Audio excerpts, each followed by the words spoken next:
apresenta Por Dentro dos Seus Direitos.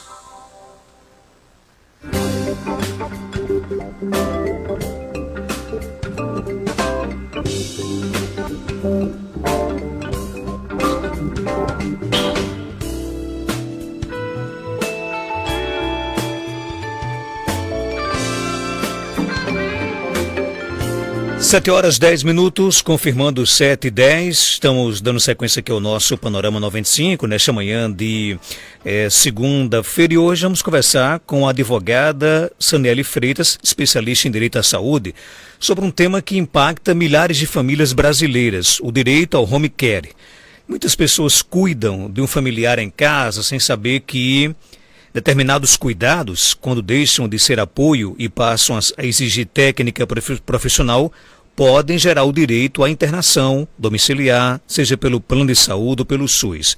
Vamos esclarecer o que realmente é responsabilidade da família, quando surge a obrigação do Estado ou do plano, como funciona a avaliação do domicílio e por que ações judiciais envolvendo home care costumam ser tão complexas. Doutora Sanely, seja bem-vinda aqui ao nosso Panorama 95. Bom dia. Bom dia, Marcos. Bom dia a todos os ouvintes que estão nos acompanhando. Exatamente, Marcos. Hoje a gente vai tentar trazer clareza para essa situação, porque pessoas que estão em casa, que estão doentes, acamadas, precisando de cuidado, sempre fica essa dúvida, né? O que é, às vezes, das pessoas que cuidam, acham que talvez ali tivesse um direito ao home care, ou às vezes as pessoas que cuidam nem sabem que existiria um direito ali ao home care. O que é o home care? Falando numa linguagem simples, é aquela internação do hospital que é trazida para casa. Por que é trazida para casa? A gente vai conversando ao longo do programa, mas tem vários motivos, né, que ensejam e justificam a gente trazer aquele paciente que está internado para o seu domicílio. O que seria obrigação da família, responsabilidade da família pela lei, do paciente que está doente, que está acamado em casa? Então, banho, alimentação oral, né, alimentação normal, aquela que o paciente consegue mastigar, fazer o processo de digestão normal, só precisa de apoio para se alimentar, a troca de fralda, a mudança de posição na cama para evitar escaras, que a gente sabe que precisa acontecer com regularidade para aqueles pacientes acamados. Então, limpeza superficial, companhia, pequenas atividades do cotidiano, tudo isso se insere dentro da responsabilidade familiar. Já tive pessoas que falaram comigo de um rapaz que tinha se acidentado, né? Era daqui, era de outro estado. Ele tinha sofrido um acidente muito grave e ele estava nessa situação de precisar de alguém próximo dele o dia todo, de precisar de cuidado para não criar escaras, ficar virando de um lado para o outro. Mas aí o quadro realmente precisava de cuidados pontuais, que aí a gente chama de assistência domiciliar, não é home care. Home care é outra situação. E o município já estava prestando, né, já enviava profissionais, médicos, fisioterapeutas de forma pontual para atender esse paciente e precisava da figura do cuidador, que aí é a figura que é fornecida pela própria família. É uma pessoa que não precisa de habilidades técnicas para ter aquele cuidado com aquele paciente. E quando é que vira obrigação do Estado? Quando é que ultrapassa esse papel da família?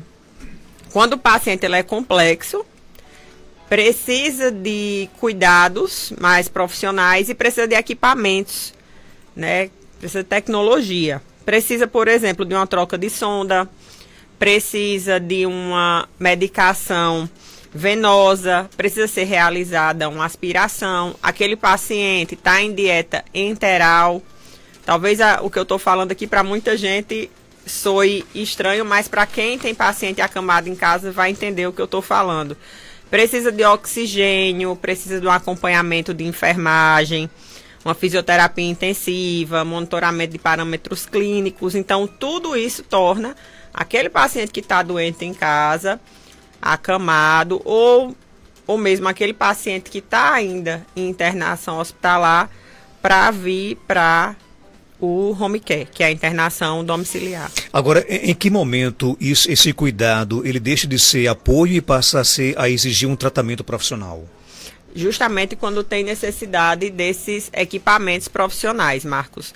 Ou aquele paciente ele não consegue mais se alimentar pela boca, né, normalmente, então ele vai estar numa dieta enteral, ou aquele paciente está precisando de oxigênio, ou aquele paciente está precisando de troca de sonda, é um paciente que usa sonda, faz uso de sonda, cama hospitalar, ventilação, todos esses equipamentos é o que justificam ter ali uma intervenção, ou do plano de saúde, se for plano de saúde, ou do SUS, se for do Existe Estado. uma diferença entre atendimento domiciliar e home care? É a mesma coisa ou não? Não é a mesma coisa. A assistência Pode até parecer ser, né? Pode parecer. A assistência domiciliar é aquele paciente que ele não precisa desse monitoramento contínuo. O que ele precisa são de terapias pontuais. Por exemplo, ele precisa da visita de um fisioterapeuta 2 vezes por semana. Ponto. Ou ele precisa da visita de um médico 1 vez por semana para acompanhar o quadro clínico. Ponto. Então aí a gente entra em assistência domiciliar. Geralmente essa assistência domiciliar, em regra, ela não é concedida pelo plano de saúde, só se tiver no contrato. Mas existem situações excepcionais que, por não ser possível o deslocamento daquele paciente, aquele paciente ele está impedido de se locomover, aí é possível conseguir esse acompanhamento domiciliar pelo plano de saúde, mas geralmente precisa entrar na justiça. Se você requerer administrativamente, em regra eles vão negar. Quando é que a assistência domiciliar depende de previsão contratual do plano de saúde? A regra. A assistência domiciliar, não home care. Home care, mesmo que não tenha no contrato, ou que o contrato diga que não vai fornecer, a justiça entende que é obrigada a fornecer se tiver prescrição médica. A assistência domiciliar, que é isso que a gente está falando, que são esses atendimentos pontuais, fisioterapia 2 vezes na semana, fonoaudiologia 2 vezes na semana, em regra não vai ser fornecido, a não ser que tenha no contrato explícito, mas, mesmo que não tenha no contrato explícito, dá para conseguir na justiça, se for caso, com justificativa clínica. Sim. Aquele paciente, ele realmente não tem condições de se locomover até a clínica para fazer. Mas mesmo que não tenha no contrato, na justiça ele pode conseguir, né? Pode conseguir. E o home care é aquela situação que eu lhe falei, que é a internação domiciliar. Mesmo que o contrato não preveja, ou mesmo que o contrato tenha lá, mas meu contrato com o plano diz que o plano não é obrigado a fornecer internação domiciliar, e a justiça entende como nula, porque havendo prescrição médica, tem que cumprir, tem que ter. Quais situações clínicas geralmente geram direito ao home care?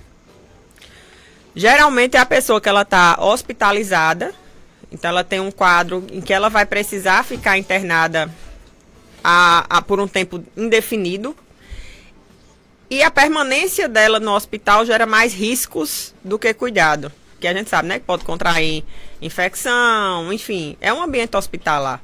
Então, pelo menos os meus clientes que estão em home care, em regra, são idosos, ou pessoas que passaram por um acidente muito grave, e aí não existe uma previsão de alta. Por causa disso, o médico indica que o tratamento continue em casa. Aí é onde a gente começa a trabalhar, depois dessa indicação. Ou até o paciente já está em casa, com a família, fazendo das tripas coração, como a gente diz aqui, para custear, para manter a vida daquele paciente, tirando do próprio bolso, como eu já vi, o oxigênio, às vezes uma pessoa sem capacitação técnica fazendo a dieta enteral para a vida daquela pessoa ser mantida, já que está sem um home care.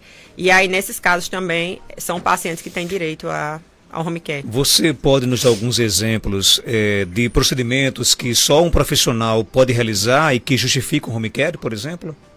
A dieta enteral, por exemplo, o manuseio, né, é muito complexo e ali precisa, de fato, de um profissional para realizar. O paciente que ele está fazendo uso de oxigênio, é importante ter o acompanhamento de um profissional. O paciente que precisa fazer troca de sonda, ele precisa de um acompanhamento profissional. Enfim, que necessita de ventilação. São várias situações em que é possível justificar essa necessidade do home care e conseguir esse home care. Esse direito ele vale tanto para os planos de saúde quanto para o SUS? Sim. O paciente que tem plano de saúde, ele vai ajuizar uma ação. Início ele vai pedir requerer administrativamente contra o plano pedir ao plano de saúde, havendo negativa, ele vai fazer uma ação judicial contra o plano de saúde. E o paciente que não tem plano de saúde, ele vai pelo outro lado, faz o requerimento ao SUS, havendo negativa ou demora, que aqui no nosso estado a resposta que recebe é que não tem vaga, não tem leitos para serem fornecidos. É a resposta geral, né? Aí vem, a gente faz o pedido na justiça. Demora muito a sair a decisão? Ou depende da doença, da situação? Não demora, Marcos, porque as pessoas precisam de home care, todas elas estão com urgência, né? Não tem um caso de necessidade de home care sem urgência, pelo menos que eu conheça, não consigo pensar na minha cabeça. Já vale muito essa questão da urgência, não é isso? É. Doutora Sanelli, qual é o peso do relatório médico na aprovação do home care? O relatório médico, quase tudo que a gente fala aqui é relatório médico. Acaba no relatório médico, mas é porque é direito da saúde, né? Tem que ter relatório médico. O relatório médico, o peso dele é gigante. O relatório médico é que vai, primeiro, determinar a necessidade de internação domiciliar. Então, se o paciente está no hospital, quem é que vai dizer que é para ele ser tratado em casa? É o médico. A família precisa aceitar, isso é o que diz a lei, né? A família precisa aceitar, precisa ter uma estrutura mínima na casa também para receber. Mas quem vai definir que aquele paciente precisa de internação domiciliar é o médico. É o médico que vai dizer que ele precisa ir para a internação domiciliar e vai dizer o que é que ele precisa para ficar na internação domiciliar. Então, precisa de quê? Precisa de aspiração, precisa de oxigênio, precisa de quê? De monitoramento. É o médico que vai dizer, olha, ele vai precisar de fisioterapia, ele vai precisar de fono, o que é que ele vai precisar? Isso tudo é o médico que vai trazer no relatório. Não cabe achismo aí, né? Você nunca vai conseguir as coisas na justiça por achismo, né? Tem comprovação, né? Exatamente. Vai ter que ter comprovação. Por isso que é importante a presença do advogado orientando? Muito, muito importante. Primeiro porque a documentação que precisa juntar antes é muito complexa. Para você ir para a justiça e você ir com condições de receber uma decisão liminar favorável, você tem que ir com a documentação toda pronta. Não adianta ir pela metade, porque o juiz vai ficar pedindo para o advogado emendar e vai gastar muito tempo. Então, o que você conseguiria em uma semana, vai passar meses e não vai conseguir. Porque o juiz vai ficar pedindo para você completar o processo. Mas, tendo um advogado que trabalhe com essas causas, aí ele consegue direcionar, consegue dizer o que é que precisa, consegue dizer exatamente, porque ainda tem outro problema. Se os documentos não forem direcionados da forma certa, o home care vai ser instalado, mas não vai ser suficiente. Vai começar a faltar insumos para aquele paciente. E tanto o plano de saúde quanto o SUS é obrigado a fornecer todos os insumos enquanto ele está naquela situação de home care. Medicamento, todos os medicamentos precisam ser fornecidos tanto pelo plano quanto pelo SUS. A dieta toda precisa ser fornecida. Então, eu já recebi família que estava gastando R$1.000 por mês para conseguir manter aquele paciente nutrido, né? Porque a dieta integral ela é comprada. Eles ficam pesquisando na internet para conseguir preço mais em conta. Fica, às vezes, fazendo rifa, às vezes pedindo aos amigos também para custear. E aí, essa dieta integral ela passa a ser toda fornecida pelo SUS ou pelo plano de saúde. O que ele gastou antes, ele pode receber de volta? Se for contra o plano de saúde, o plano de saúde tiver feito uma negativa, aí a gente faz uma ação de reembolso. Geralmente eu gosto de fazer paralela, não gosto de fazer no mesmo processo não, para não desviar foco. Mas com relação ao SUS, não. É mais difícil, né? É mais difícil, É quase impossível, né? O médico assistente, ele pode determinar o formato do atendimento domiciliar? É o médico assistente que vai determinar o formato do atendimento domiciliar. Ele que vai dizer o que é que vai ser, o que é que deve ser fornecido, a quantidade de insumos. Até é interessante que até a quantidade de algodão que aquele paciente vai gastar por mês tem que vir no formulário. Porque é direito do paciente. Se não vier, eles não vão fornecer, a família vai pagar. O que é que um serviço de home care ele deve incluir como estrutura mínima? Por exemplo, equipamentos, materiais, profissionais fazem parte da obrigação? Profissionais, o médico vai dizer se o enfermeiro, por exemplo, ele vai passar 12 ou 24 horas acompanhando aquele paciente. Vai depender do quadro de saúde.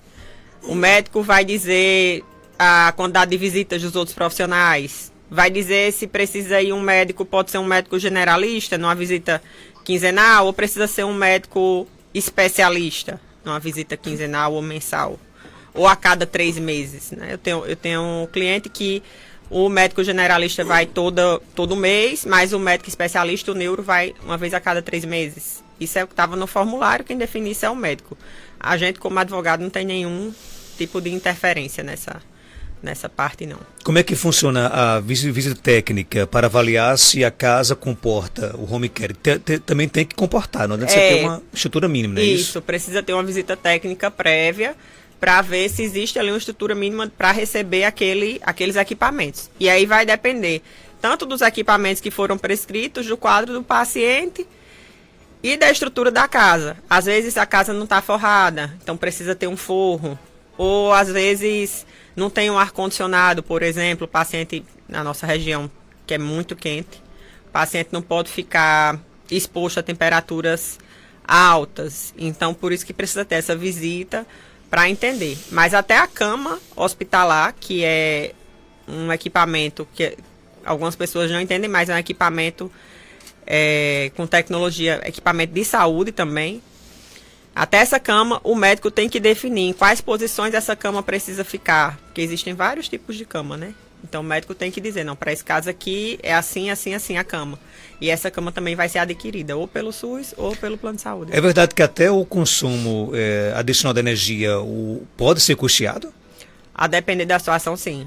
Se houverem tantos equipamentos que o aumento de energia seja alto a ponto da família não conseguir fazer o custeio, aí ele pode entrar no valor do home care também.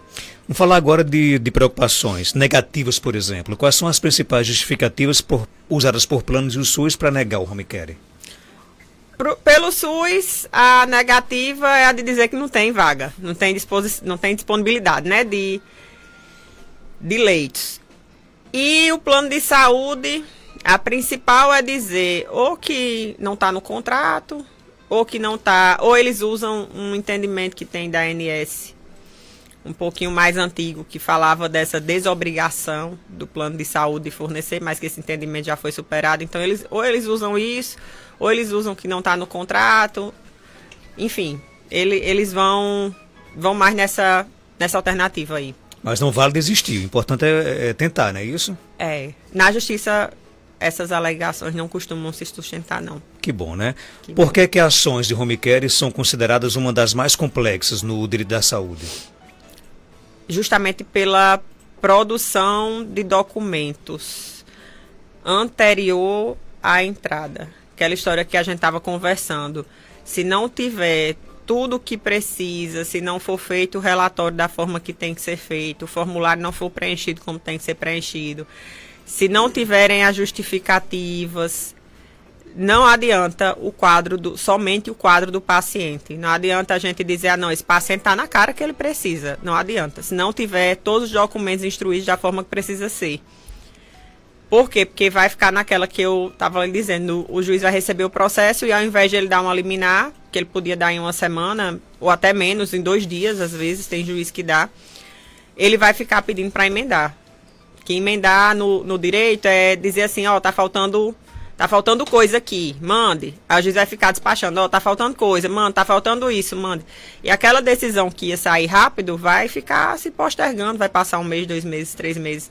Então o advogado que ele já trabalha com isso, ele sabe exatamente o que é que precisa levar, o que é que precisa preparar, quais são os profissionais que a família tem que buscar, quantos orçamentos, quais são as empresas. Ele vai ter cuidado também quando for buscar esses orçamentos e vai deixar o processo pronto para quando dar entrada ele já teve a habilidade de ser concedido a liminar. Quais detalhes e documentos são essenciais para você conseguir o home care? Tem muita coisa. Relatório médico é o primeiro, né? Relatório médico é o primeiro. E aí a gente sempre vê lá no escritório uma cartinha para o médico e um formulário para ele preencher. Então vão 2 documentos, porque o médico ele vai entregar um relatório contando o quadro clínico todo detalhado e ele vai preencher o formulário que eu estou enviando. Por que esse formulário? Para ajudar até ele lembrar do que tanto o paciente está precisando. Então eu mando com várias caixinhas, aí ele vai preenchendo nos cantinhos. Precisa disso, qual a quantidade? Ele vai só preenchendo, né? Ele não precisa estar... É diferente de você chegar e dizer, doutor, por favor, coloque aqui nesse papel tudo que o paciente está precisando.